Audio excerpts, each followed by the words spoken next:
ప్రేమ దేవుని బిడ్డలారా, నిన్నే 2 రోజుల క్రితం అనుకుంటా వేరే అతని యొక్క వలలో పడి తన 3 పిల్లలకి పెరుగన్నంలో విషం ఇచ్చి చంపేసింది ఒక ఆమె. 2 రోజుల క్రితమే. భర్త ఉండగా వాళ్ళిద్దరి అక్రమ సంబంధానికి అడ్డొస్తున్నారు ఈ పిల్లలని చెప్పని అన్యం పుణ్యం ఎరగని 3 పసిబిడ్డలని పెరుగులో విషం ఇచ్చి చంపేసింది.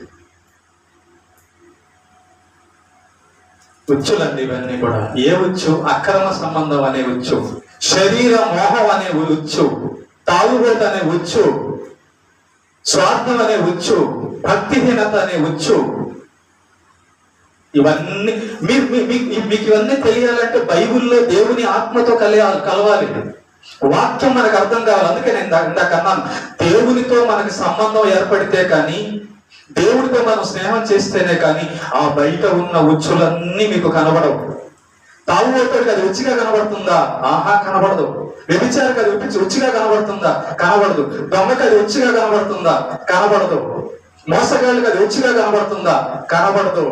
రాజకీయ నాయకులు ప్రజల్ని మోసం చేస్తున్నారు, అది రుచిగా కనబడుతుందా? కనబడదు. పోలీసులు అన్యాయపు తీర్పులు తీరుస్తున్నారు, అది రుచిగా కనబడుతుందా? కనబడదు. డాక్టర్లు ₹1తో పోయే మందుకి రకరకాల మిషన్స్ అన్ని రాసేసి దాని మిషన్లకు అప్పగించి ₹1తో పోవాల్సింది 6,000 10,000 బిల్లులు కొడుతున్నారు, అది రుచిగా వాళ్ళకి కనబడదు.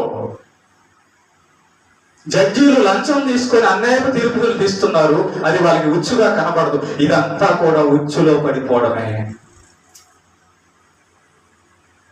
ప్రేమ దేవుని బిడ్డలారా, కాబట్టి వేటగాడు ఉన్నాడు భూమి మీద.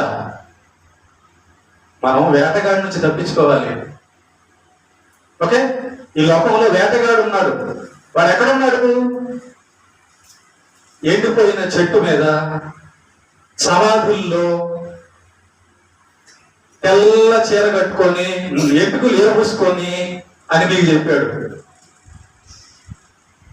అని అక్కడ నేను ఉంటానని నీకు చెప్పాడు. కానీ వాడు మనుషుల లోపలే ఉన్నాడు. 3 బిడ్డలకి విషం ఇచ్చి చంపింది అంటే సాతాను ఎక్కడున్నాడు? ఆవిలోనే ఉన్నాడు. లోపల దాంకొని ఉన్నాడు.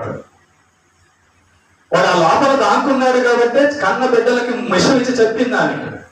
వాడు లోపల దాంకో ఉన్నాడు కాబట్టి సొంత భర్తకు మోసం చేసింది ఆమె. వాడు లోపల దాంకోడు ఉన్నాడు కాబట్టి పరాయి పురుషుడితో తప్పు నేరం చేయడానికి ఇష్టపడింది ఆమె.